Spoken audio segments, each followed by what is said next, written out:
Halo teman-teman, perkenalkan nama saya Doni Windy Sinaga, asal program studi Teknik Mesin Universitas Negeri Manado. Pada kesempatan kali ini saya akan menjelaskan materi tentang pembangkit listrik tenaga surya dengan sistem on-grid. Berikut penjelasan saya. Sistem tenaga surya on-grid adalah sistem yang paling umum dipasang di dunia semi-otonom karena masih terkoneksi ke jaringan. Sistem ini juga paling sederhana dan ekonomis, dengan mengatur kapasitas sistem yang menyelaraskan beban pemakaian sebanyak mungkin dengan hasil produksi. Maka daya yang diimpor dapat diminimalkan dan dimaksimalkan konsumsi dari yang dihasilkan sistem, yang berarti nilai pengembalian investasi dapat dicapai lebih cepat melalui penghematan tagihan listrik. Nah, di sini ada PLTS dengan sistem on-grid. Nah, definisinya PLTS mengubah energi cahaya matahari menjadi arus listrik untuk digunakan pemanfaatannya di rumah-rumah, gedung, atau keperluan industri. Kemudian hanya untuk digunakan di lokasi yang sudah ada jaringan listrik PLN-nya. Kemudian pemasangannya mudah, cukup ditempatkan di atap atau rooftop. Kemudian tidak membutuhkan baterai sebagai penampung energi. Bila energi berlebih bisa dijual ke PLN dengan menggunakan meteran khusus atau KWH meter Exim biasa disebut, atau ekspor impor. Kemudian bisa mengurangi tagihan biaya listrik dan lebih hemat investasi dan biaya pemeliharaannya dengan menyediakan baterai, dan cocok digunakan untuk keperluan pemakaian listrik yang banyak dipakai di siang hari.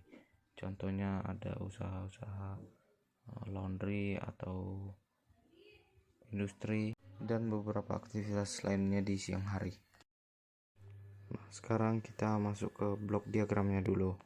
Solar panel adalah komponen bagian utama dalam PLTS on-grid ini. Dari solar panel mengubah cahaya matahari dikonversi menjadi arus searah masuk ke inverter. Inverter inilah yang mengubah arus DC yang searah menjadi arus AC, arus bolak-balik. Kemudian di sini adalah sumber listrik dari sistem tenaga listrik dari PLN yang disambung dengan KW meter ekspor impor. Perangkat KW meter Exim ini merupakan alat perhitungan pemakaian energi listrik yang terpasang pada rumah pelanggan PLN dan memiliki fungsi untuk mencatat besaran produksi ekspor dan konsumsi impor pelanggan. Kemudian di sini ada panel bagi. Pada sistem ini harus terhubung dengan grid agar berfungsi.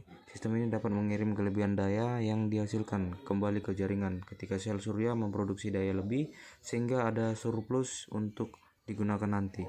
Sistem on-grid ini merupakan sistem paling sederhana dan paling hemat biaya. Namun, sistem ini tidak memberikan daya cadangan selama pemadaman jaringan. Nah, pada pembangkit listrik tenaga surya ini, dalam hal ini on-grid, ada dua jenis sistem.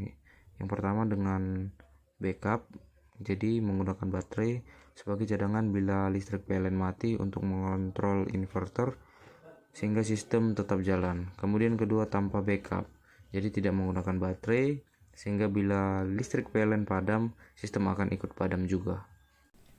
Sekian video yang dapat saya sampaikan. Kiranya melalui materi ini boleh teman-teman pahami dan materi ini boleh bermanfaat untuk teman-teman pelajari juga. Akhir kata saya ucapkan terima kasih.